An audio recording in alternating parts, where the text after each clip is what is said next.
Hey, what's up? Can y'all hear me?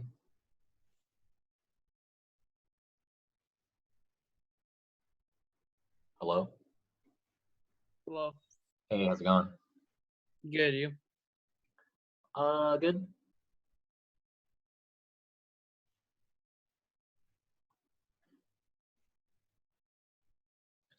Once we get started, we'll be talking about more circle stuff. Today we'll be going over another section of notes. Today we'll be talking about arcs and chords.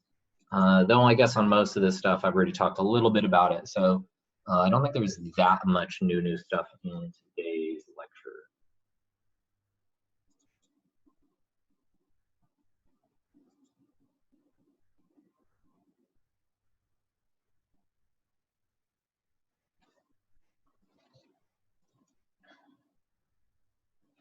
In the meantime, think about the warm-up question that I posted.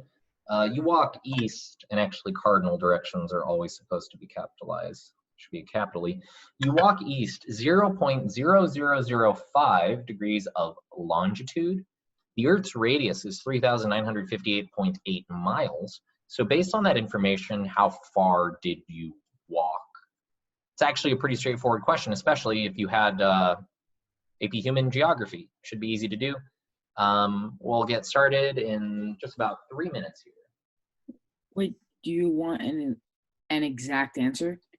No, there's no point if you're given a decimal, you're probably going to be working with decimals, so just give a decimal.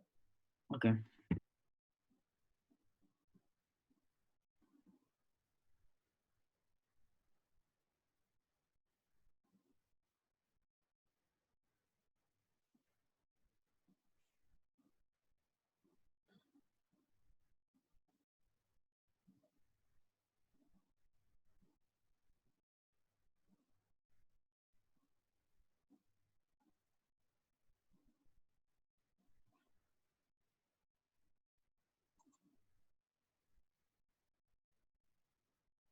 God, that's an ugly east. Powerfully ugly.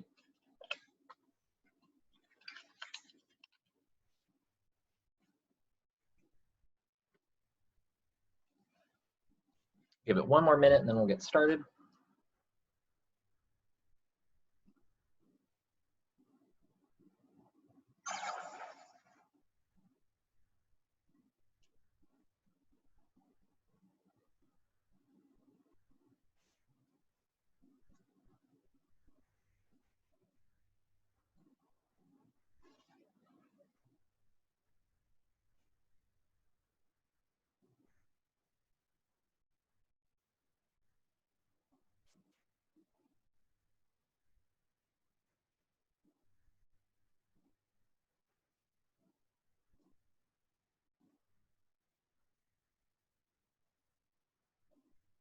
Okay.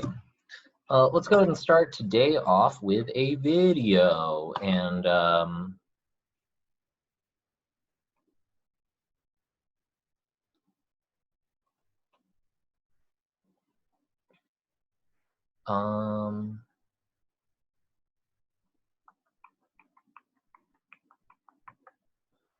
I know I need to change the audio also.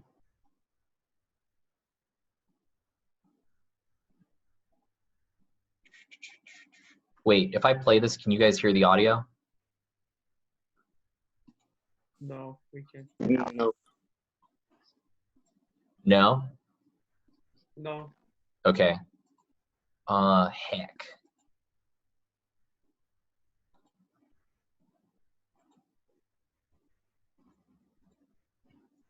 Hold on, I'm having an old man moment. I know there's totally a way to share. Switch to phone audio, leave computer audio, test speaker and microphone. Select a microphone.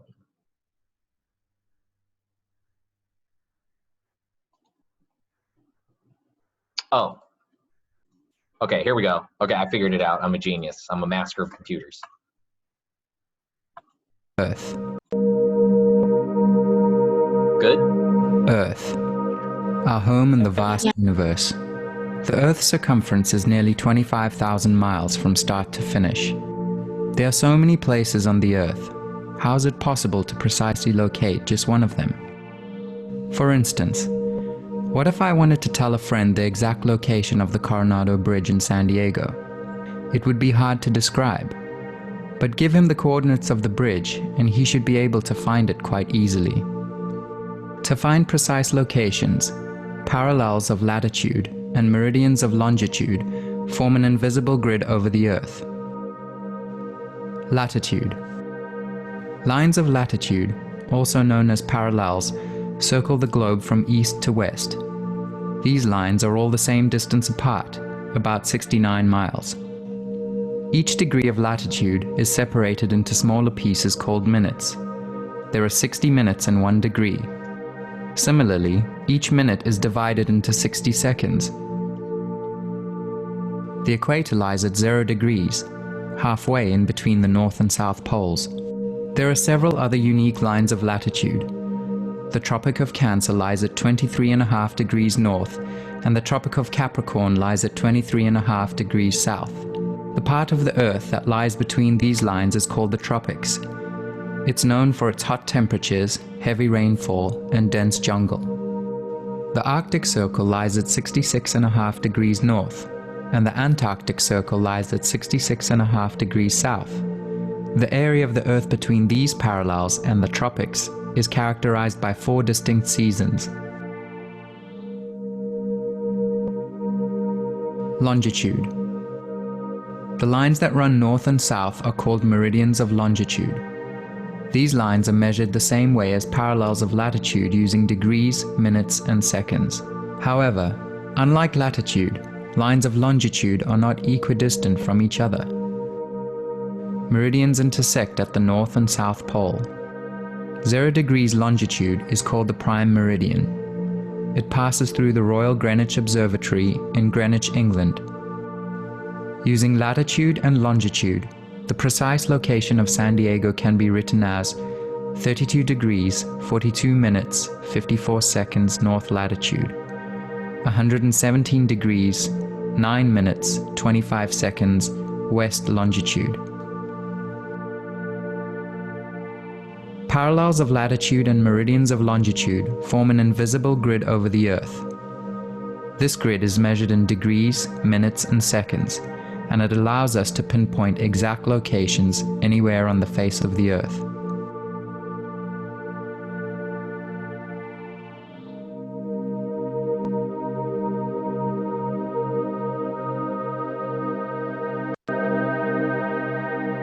I think the guy speaking is Armenian. That is what that last name would seem to indicate. Yep. Earth. So, with that context in mind, here's what's up with this question. You walk east 0.005 degrees of longitude along the equator, which is the only thing that'll make this question possible with the math that we have now. And if the Earth's radius is 3,958.8 miles, how far do you walk? So what is this question actually talking about? Talk about arc length. This is actually talking about arc length. So in order to make this make a little bit more sense, let me go ahead and draw the Earth from the top down, or the bottom down. In this case, it wouldn't matter. Why it is that I am limiting this to the equator only, because to actually get the distance from one point of latitude longitude, it's a more complicated calculation that involves using both angles, both latitude change and longitude change, in order to get the distance. Because as you get closer to the North Pole or the South Pole, the spacing between lines of longitude change. That's because lines of longitude are this, right? They kind of magically go through the Earth the same way that like measurement angles and degrees do. So to just use the simple arc length relationship, then it would really only apply to changes in longitude around the equator, because when you're at the equator, then you would be standing like right here at, you know, in profile right at the edge of the Earth. So I'm saying you walk east 0.05 degrees of longitude from here to here. So that distance across the Earth is going to be the arc length. So what's our distance? What's our arc length equation? S is equal to With angle times pi times r over 180.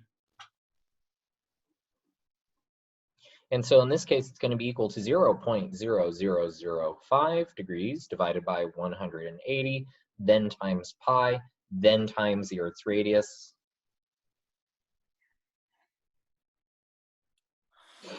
And what are we getting out there, calculator operators? I got 0.035. Oh, I'm so dumb. I pulled the batteries out of my calculator for my Game Boy, which is like a very elementary school thing to do just because all of my, gosh dang it, all of my batteries are dead. I believe you are correct, yeah. Mr. Robinson, I don't know if this is a coincidence, but I did it in a completely different method and I got the exact same answer. There's no coincidences in math. What was this different method? So instead of using the arc length measurement, arc length formula, I used tangent. So instead I did 3,958.8 divided by tangent 39,558.8 times tangent 0.0005, and I got the exact. So for a radius that is this long and for an angle that is this small, you will get nearly the same answer. Basically what you just did was you calculated it as a right triangle, saying that this linear length that you move on the outside of the planet is actually a perfect line and not along a curve. And so your answer will be very close, but not identical, depending on how many decimals you calculate it out to. Okay. But for something like this, that's more than appropriate. That's a fine calculation. So yeah, when you're walking around a curved surface like the Earth, you can think of the traveling of linear distances along its surface two ways. You could think about, well, okay, I just turn on Google Maps and Google Maps tells me to drive 6 miles east or whatever. But you should know that this calculation, or thinking about it this way, is exactly the same, that the Earth is a sphere separated into longitudes and latitudes. As you travel, you are changing those latitudes and longitudes, and as you change latitudes and longitudes, the arc length equation can take that change in angle and use it to give you back a change in length. Any questions on today's warm-up? For 0.05 over 180, how did you do that? With a calculator? Oh, okay. And then how do you times them? Or never mind, actually I know that. Okay. Today we have some straightforward properties that we're going to learn about arcs and chords. Kind of stuff that seems dumb on its face. And to be honest with you, it kind of is, but you know, like I said before, this is all going somewhere. We'll hit a corner in section 4 and 5 where all of these little bits and pieces and factoids that we picked up along the way, they kind of mesh together and then suddenly we can use them to solve complex problems. So if today seems simple, like the last 2 days have been, where you're like, oh, there's like no vocab, all these questions are very samey, today's kind of the last day that the section will look like that, and then it'll quickly pick up pace. Today we're going to talk about section 3 on circles, and today we're just talking about arc and chord relationships.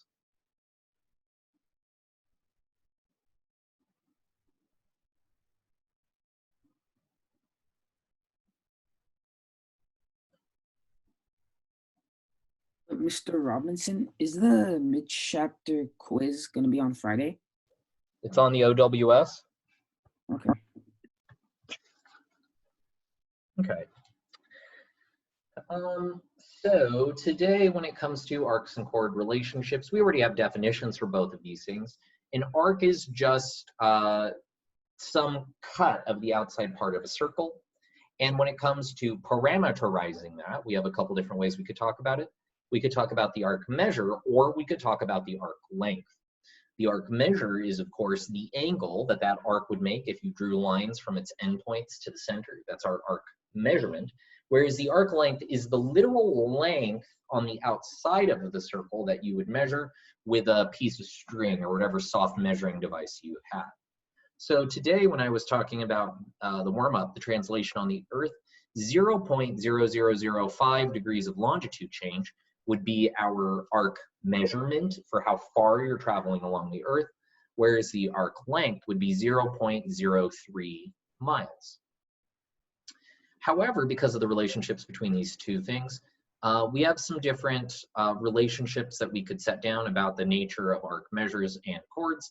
I think they're all pretty straightforward, but let me start with the only one that might even have some interesting like bite to it. And here is that little bit. So if, and this I guess is the main takeaway, but we'll look at a couple different ways in which this applies. If two chords are congruent,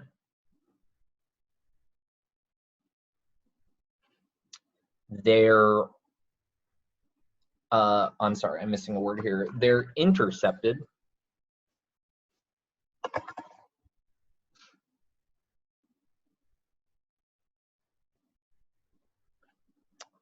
Arc are congruent.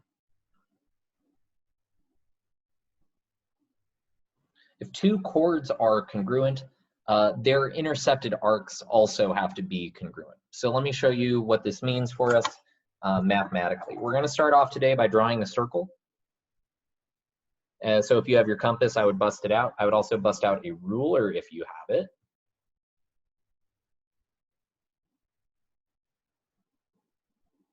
And I want to walk through the logic of this real explicitly.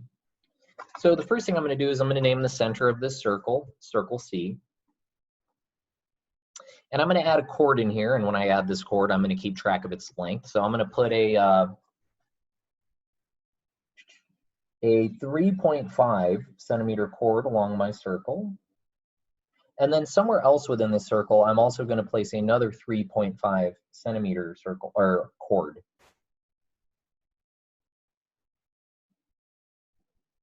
And I'm going to go around here and I'm going to add a few names to these bits and pieces. A, B, D, E. So this right here are our two congruent chords. So this is drawn such that A, B is congruent to D, E. This is our if part of the statement. And so what I'm saying here is that the arcs that they intercept necessarily have to be congruent themselves. That is to say, arc AB has to be identical in all of its features to arc ED. And it might be obvious for some of you that that is true, just kind of from intuition, but let's go ahead and pin down a hard and fast geometric reason why that must be true. I'm going to go ahead and I'm going to draw both of these chords, A, B, and D, E. I'm going to form each one of them into their own triangle using the center of the circle. So I'm going to make a triangle here for this first segment. Here I have a red triangle. And then on the other side, I'm also going to complete this triangle for this guy. Right there. Okay. And what I'm about to say is usually the key to figuring out any circle problem whatsoever. What congruence marks can I put on here? That the angles are congruent because it's vertical. They are not vertical angles. Vertical angles can only be formed by perfectly straight lines. There's nothing that says BCE is a line, and it's actually not because it's bent. B, C, C, D, E, C, and AC are all congruent because they're all radii. Correct. And that is the general #1 trick to solving any circle problem if you ever get stuck. Remember that every single radial length is equal to every other radial length, including radial lengths that might not necessarily be drawn in here. And we'll talk about that second part of that tip later. But yeah, every radius is perfectly equal to every other radius. That's what makes a circle a circle. So that means that this line is congruent to this line, and that both of these lines are also congruent to both of these lines. So using the definition of these radial lengths here, we have added a lot of data to this single chord length What is the relationship between these two triangles? Angles? What is the relationship between these two triangles? What do we call this relationship here? They're congruent. They are congruent. We had a whole chapter on that idea of congruent triangles. So if this is true, if our two chords are equal, I'm now going to go ahead and fill in the rest of the logic. We can also make some secondary statements. Because the radius is equal to these side lengths, the radius is equal to BC, which makes it equal to AC, which makes it equal to CD, which makes it equal to CE, right? All of these are equal. Then I can take it a step further and say that this triangle that's formed has to be congruent to this triangle that's formed by which postulate? We have a bunch of different ways that we can show triangles are congruent. Which one is employed here? SSS. SSS. SSS. So based on the equality of these radii and the equality of these side lengths, we can say that triangle ABC is necessarily congruent to triangle, I guess if it was ABC, it would have to be DCE, DEC, ABC, DEC. Yeah, okay, that matches going around. So therefore, I can now make even more statements. What additional statements that can I make? If two triangles are congruent, not only are their sides congruent, but so are their Arc measures. Like Angles? angles. Angles. More generally, the angles are also congruent. And since these are isosceles, I can use CPCTC. And don't worry about it. You don't need to remember what that acronym means anymore, but we're technically using it. Corresponding parts of congruent triangles are themselves congruent. This lets us write the following two angle statements. Angle A, angle B, angle D, and angle E are congruent, because if these guys are congruent and these are isosceles triangles as well, then these angles and these angles right here have to be congruent to each other. We'll come back to that idea next section. So by CPCTC, I can say that angle A is congruent to angle B, is congruent to angle D, is congruent to angle E. But moreover, and again, this is getting at that the heart of what exactly is an arc measurement. The arc measurement is this inside angle. The arc measurement is that inside angle over there. So I can also say that angle ACB is necessarily congruent to angle ECD. And these angles here are themselves the arc measures. So this statement is exactly the same statement as saying arc AB is equal in measurement to arc ED. And of course, since both of these have the same arc measurement, if you take that and plug it into the arc length equation, they would also have the exact same arc length. So that is to say that arc length AB has to also be equal to arc length ED. I know it seems real natural. You're like, duh, if this length is the same as that length, then of course this curve is the same as that curve if they're in the same circle. But it's actually quite a few steps of logic to get there in the ways that the ancient Greeks would have wanted us to get there by formal proof. So one more time. Yes? Why is the congruent symbol the same as the approximately symbol? Isn't that confusing? It is if you are not an ancient Greek. They were used in different times for different reasons. This use of the this use of an equal with a tilde above it is the logical use of it. That's used to represent congruence. So the objects are the same, which means their measurements are equal. The approximately equal for a decimal doesn't come until the invention of decimals, which those don't come around until the 1600s. So for approximately, if we want, can we do like two squiggly lines, like two tildes? Yeah, that's fine, but to be honest with you, you'll basically never be doing that for assignments moving forward, so I wouldn't worry too much about it. But if you want to use that as your personal way to differentiate them, that's good. Okay. So one more time. The only information we're starting with is the fact that these two things here are congruent and they're both on the same circle. If they're both on the same circle, then that means that these lines, which didn't exist at the start, but I drew them in because I can, those also have to be equal because they're all radii, and all radii on the same circle are themselves congruent. This forms two triangles which are congruent by SSS. So I should actually say here that this is by SSS. And if I know that these triangles are congruent by the corresponding parts of congruent triangles being congruent, I can say that all of the corresponding angles inside are equal. One pair of those corresponding angles happen to be these internal angles, and these internal angles are themselves the arc measures. And if the arc measures are congruent, the arc lengths are also congruent. All of those hoops of logics to jump through just to say that this object here is the same as this object here. And if you add in 2 more triangles on those 2 missing spots, then won't it be a square and in the middle there'll be a circle again? It'll be a quadrilateral, but you won't necessarily know that it is a square. Oh. And so for the most part, determination, most of these problems that you're going to be asked about in here are going to be really too easy. Let me show you guys a couple basic forms in terms of questions that can be asked out of this information.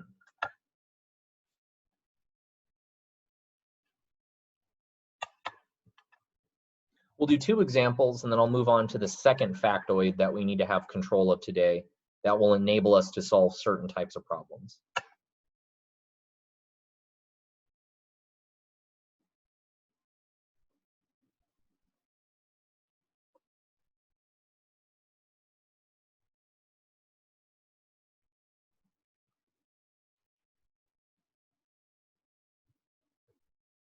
I really wish I had one of those that like used ink. It would be way nicer for the doc cam just because the pencil barely shows up.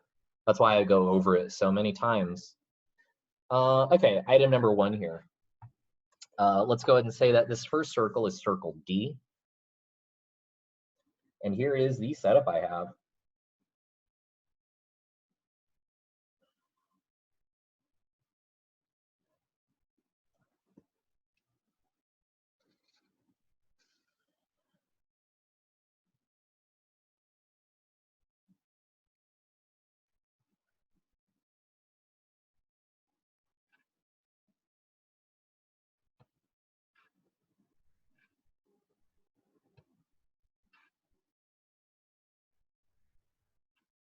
So for item number 1 here, go ahead and solve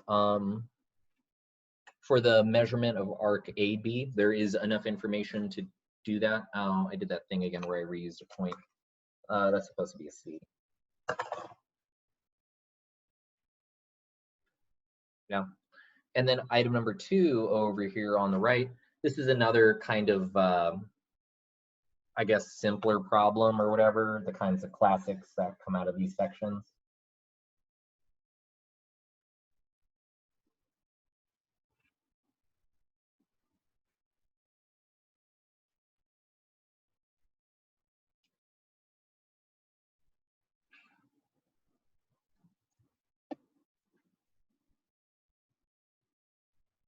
Do you want to know the arc measure or the arc length? The arc measure, the length is unknowable without knowing the radius, huh? And then item number 2 over here, these arcs are congruent. This is 3x minus 9, this is x plus 18. Solve for x. That question is asking you to do exactly what you think it's asking you to do.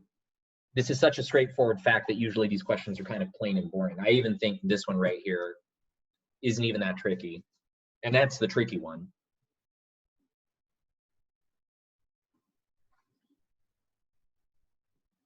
Mr. Robinson, what are you indicating that the 163 degrees is? 163 degrees is the arc measure of CB. It couldn't be anything else because it's an angle. All right, yeah, it's simple.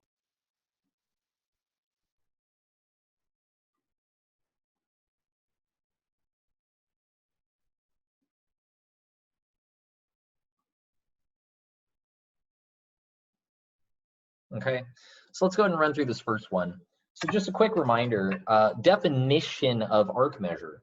It's the angle made at the middle of the circle if I connect the middle of the circle to these 2 endpoints.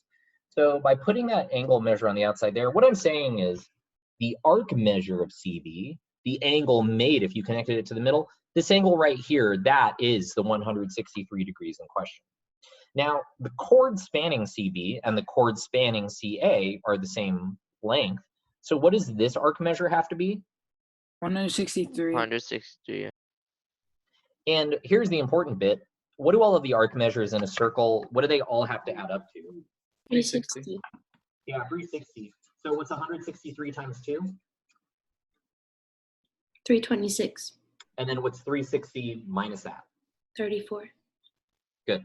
So our arc measure here has to be equal to 360 degrees minus the known measurements, which the known measurements sum to 326, right? Yeah.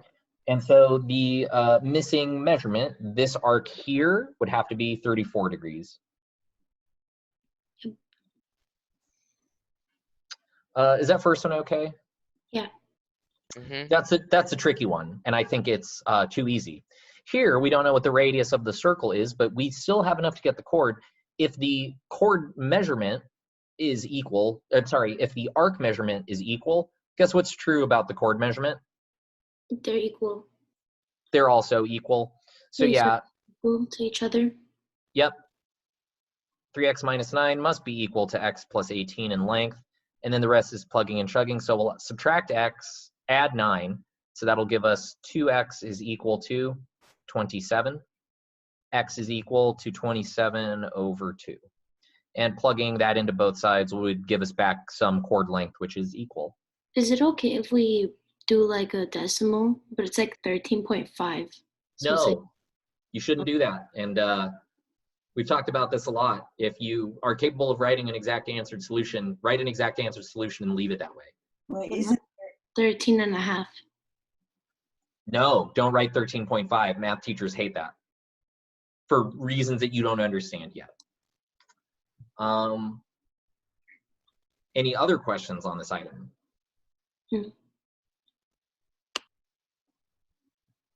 Okay. Factoid number 2, and this is I guess a special case of this exact thing. And like all factoids, this is really activated only in a specific scenario. So just like the last set of notes, I will also start this off with an if. And the big if here is what happens if a diameter bisects a chord.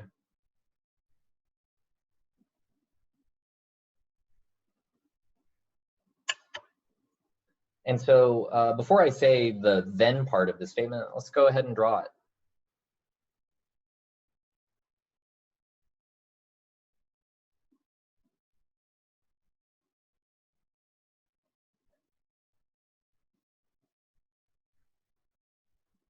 Oh no.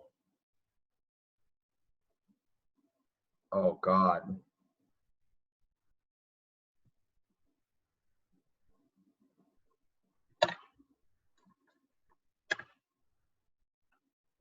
I miss my smartboard. I miss the ability to pick circle tool and draw a perfect circle every time without having to do any work for it at all. Okay, one more time.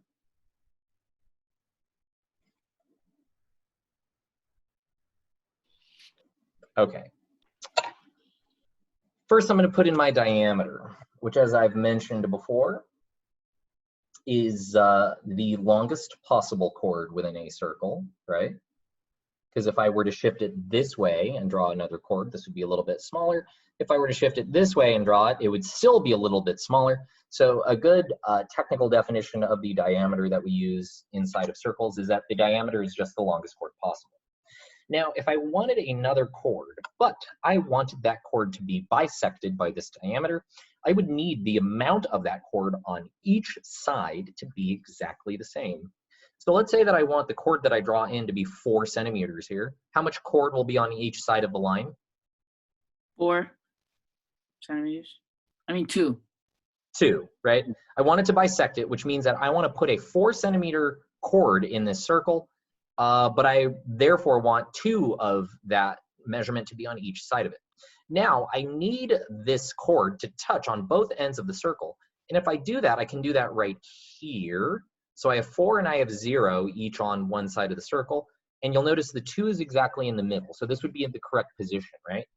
But notice, can I change the angle that this chord makes with the diameter? Could I do this but still have it work? Yeah. Is this a chord that is bisected that has a length of 4? So here's 4, here's 2 still on the middle line, but notice where's 0? Oh yeah, not touching the.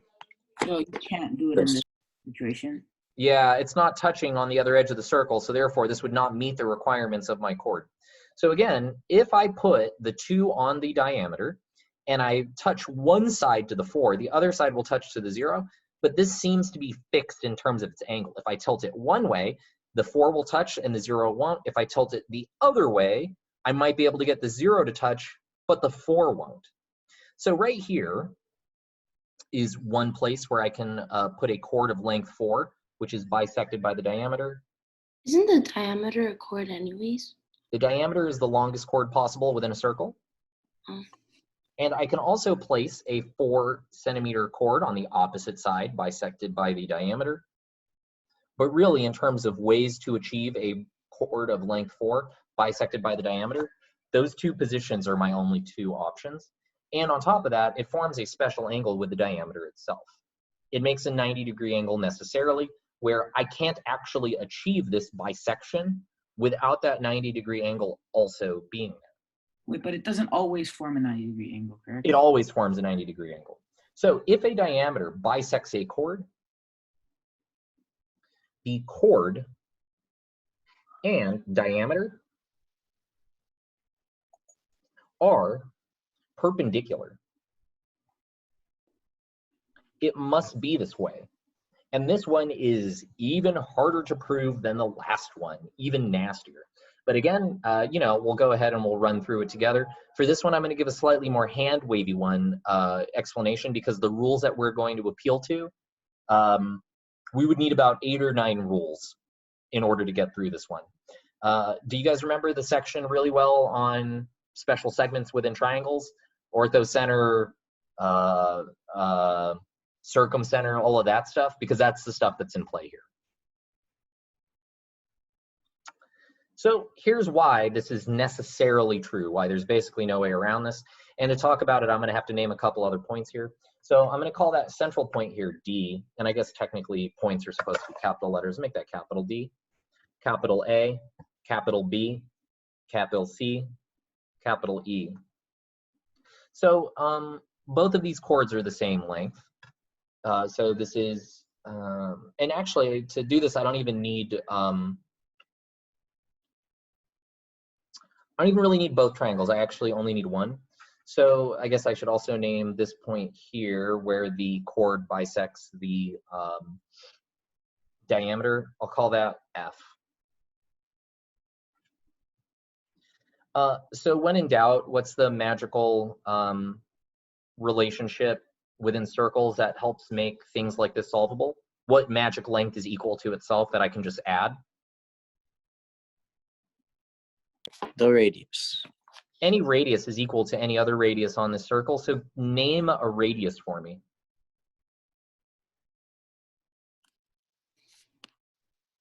AD. Or DC, yeah. AD or DC, but those are the ones I'm talking about. So here to here, right here on the outside. Boop.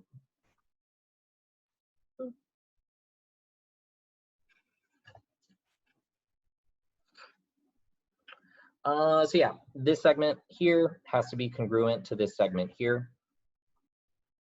So what that's going to tell me is that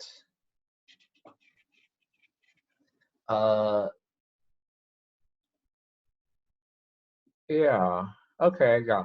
So here on the left-hand side and here on the right-hand side, I have 2 different triangles. I have triangle EDF and triangle CDF, and I think it's fairly intuitive that both of those triangles themselves are probably congruent, right? Because they have all the same lengths. We can't establish that right off the bat, but I think it's pretty obvious. But on top of that, we can also use some triangle angle sum theorem stuff here. And here's why this ends up having to be true. And I guess I'll set it up, but I'll leave it as an exercise for you guys. I could set up one set of triangle angle sum theorem statements for the left-hand side. So let me do that for this little triangle here. So this is to say that for the little triangles in question, angle DEF plus angle EDF plus angle DFE, those have to add up to be equal to 180 degrees.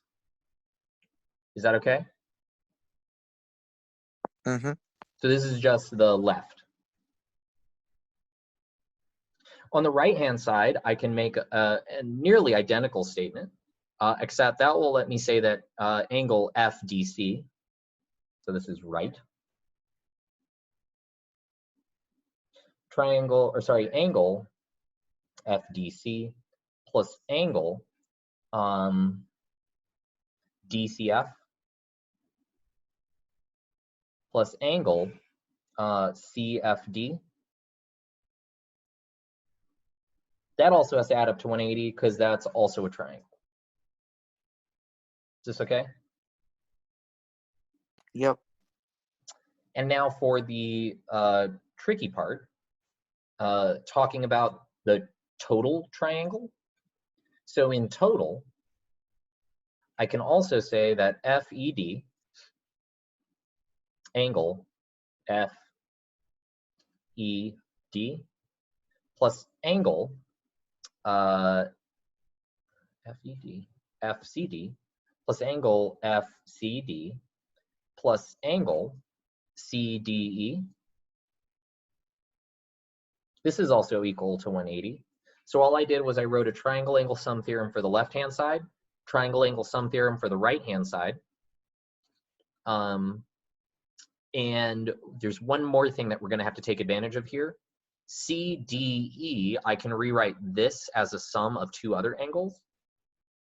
What two angles add up to give us CDE?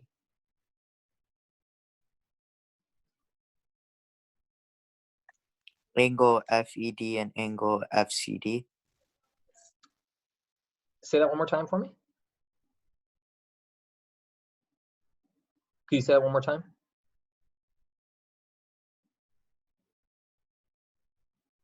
What two angles add up to angle CDE?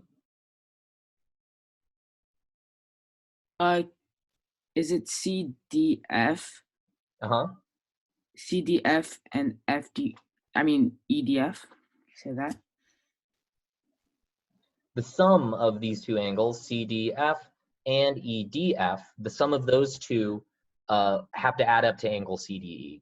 So if you notice here, I have three equations, but I'm only actually solving for two variables. I just want to know what these two angles here are.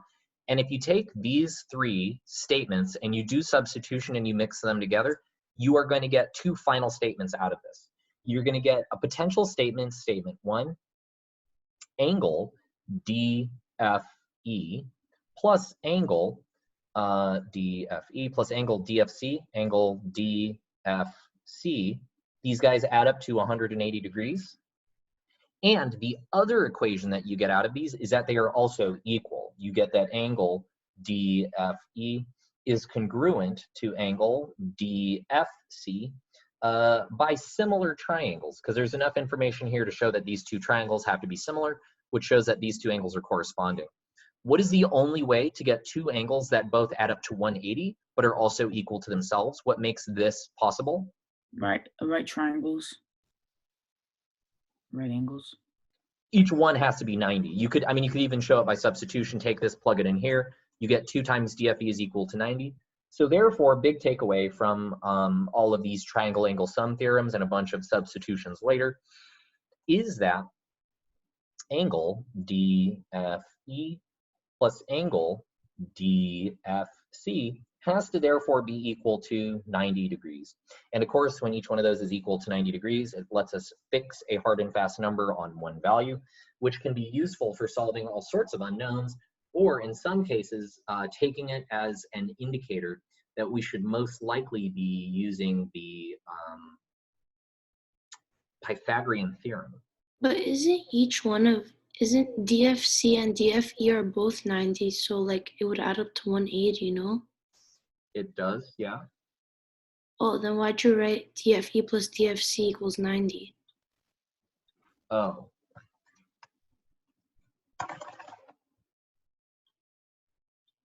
That. They're equal. Oh.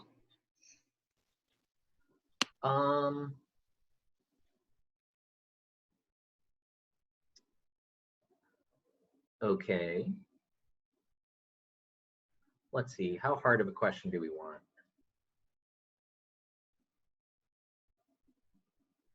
Let's do a hard question. This is what enables us to answer some significantly harder questions. Yeah. For example,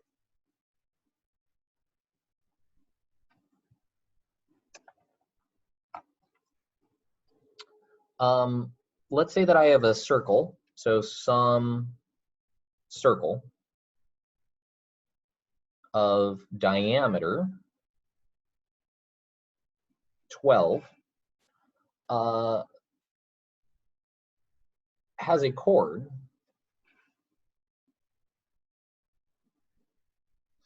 of length 7 bisected by the diameter.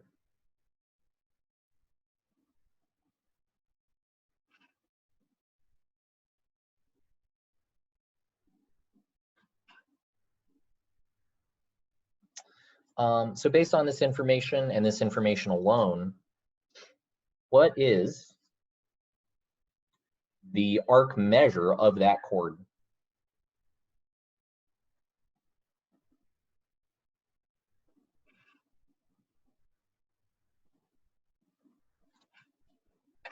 And I guess if we can get the arc measure and we have some information about the radius, we could also theoretically use this to build out data about the arc length. But yeah, this is where these questions get legitimately challenging. So let's just go ahead and start off by drawing it. So for this circle, my diameter is 12. So what's my radius? 6. Yep. So this thing here, in total, its length is 12. And just slightly longer than one radius, we have in here a chord, which is being bisected. And this chord right here, its grand total length is 7. And what I would like to know is that if this is in fact being bisected, so it's 3.5 on each side, which makes this a 90-degree angle, from here to here, what is this chord measurement? What is the arc measurement, I should say? I'll just put a couple points here on these intersections, A, B. So all that we know is that the length of AB, the chord, is equal to 7. And what I want to know is what is the arc measurement of AB? Big vocab time. What is arc measure? What's the angle? The angle where? How formed? It's formed from the chord and the arc. Say that again? Isn't it it's the angle from A to, well, it's the arc measure, so it's that angle that the chord forms, the triangle forms. With what other point? The middle point? The center. Yes. So what I'm actually asking for is that if you want the arc measurement of AB, we're actually asking about this angle right here. What is that? How could we possibly solve for that angle? Is there enough information?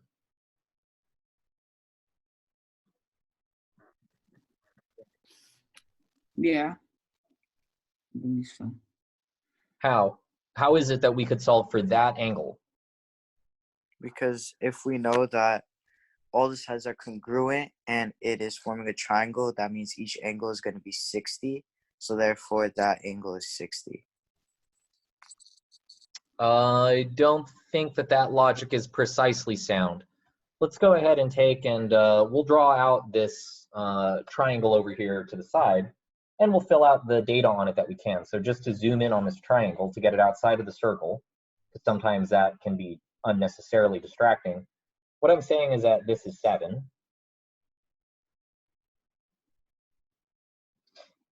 But I want to know this length. I'm sorry, this angle. How? How can this be done?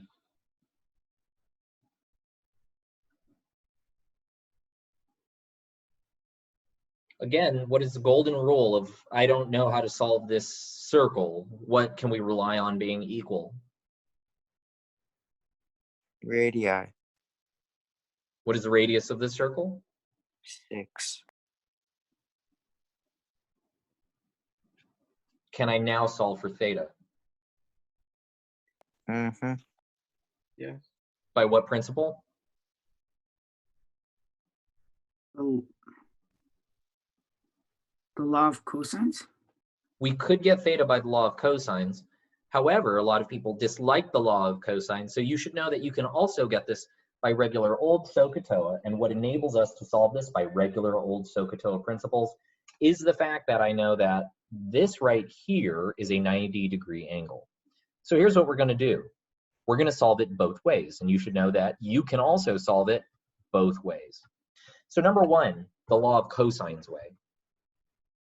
If we wanted that angle by the law of cosines, we could say that, well, by the law of cosines, if I call that angle theta, then 7 squared is going to be equal to 6 squared plus 6 squared plus 2 times 6 times 6 times cosine theta.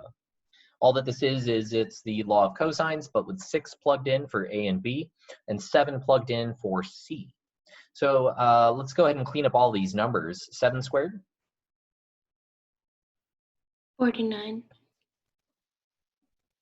6 squared? 36. 36 times 2?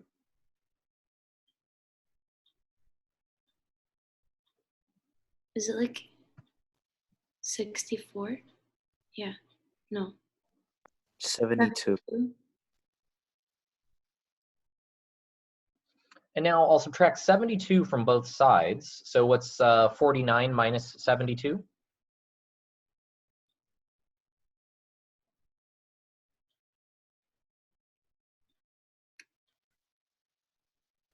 $23. 49 minus 72? Oh, -23. Negative 23 is going to be equal to 72 cosine theta. And then how do I get cosine theta alone?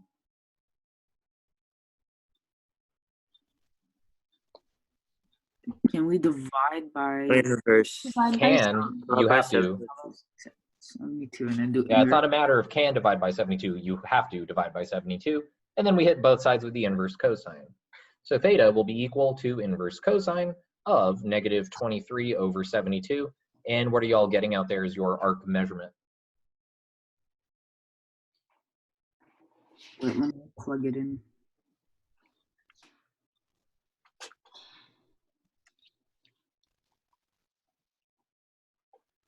I'm getting 108.63. Yeah, I got 108.629 with 63. So that is one excellent way to get the arc measure based on nothing more than a diameter and a chord length. Here is another way to do it that, of course, is going to give us the exact same answer and is only enabled by this extra information, by this perpendicularness. So instead of calculating the angle all at once, I can instead say, well, if this angle here is 90, and I know that this here is 6, this here is 6, and each one of these is 3.5, 3.5, then instead of solving for the whole angle all at once, instead we can just solve for part of the angle on one side. I'll just call this, we'll just use the Greek letter omega, just to show that it's a different variable here. how can I get omega from 6 and 3.5? With respect to this position, what side is this? Opposite. And this is? So we Yeah. can So we can just say sine of omega is equal to opposite over hypotenuse, 3.5 over 6. Omega is equal to the inverse sine of 3.5 over 6. And what do you get here when you crunch that through your calculator?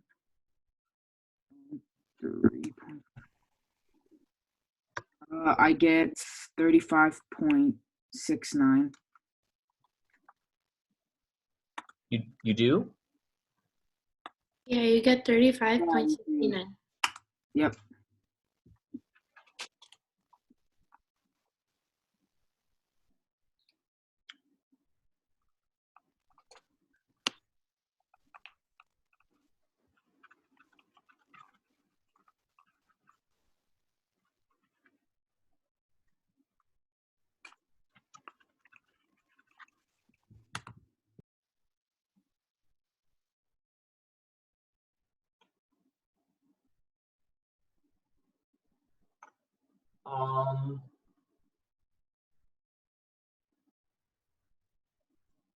Oh, yuck. Okay, I know what happened. So this one is the correct answer. So omega is actually equal to 35 point Is 69 just degrees. a variable? What? Is omega just a variable? Yes, it is this angle, which Okay. means that the whole angle, if this is omega and omega, then the whole arc measurement AB is actually equal to what? 71.37. Wait, so the law of sines, the law of cosines one was wrong. We did 180. It's not wrong. There's an extra wrinkle to using sines and cosines that I didn't warn you guys about because it doesn't normally matter in geometry because we don't normally do stuff this hard. Here's what I need to warn you about. What do you notice about these two angles? How are they related? They're opposite angles. They add up to 180, so they're complementary. Yeah. This is the correct answer gotten by splitting this triangle into two pieces and using regular SOHCAHTOA. When you happen to take the inverse cosine of a negative angle, you get the complement instead of the angle you wanted. Aren't they supplementary? You get the supplement of the angle that you wanted. So yeah, this is a weird thing that happens when you take the inverse cosine of a negative number. When solving problems like this to avoid this complication, I recommend this second technique. Break it into two triangles using the altitude, solve for the angle, and then double it. That'll always give you the correct answer. So this usually won't happen though in our You won't have to worry about this very subtle distinction until pre-cal. And then in pre-cal, you'll have a clearer reason as to why it comes out this way. Oh, okay. Anyway, I'll put up the homework, and then when I see you guys tomorrow, we'll have a warm-up and time to work on it. Nonetheless, you all have a nice day, and I'll see you tomorrow. All right. Thank you. Mr. Robinson.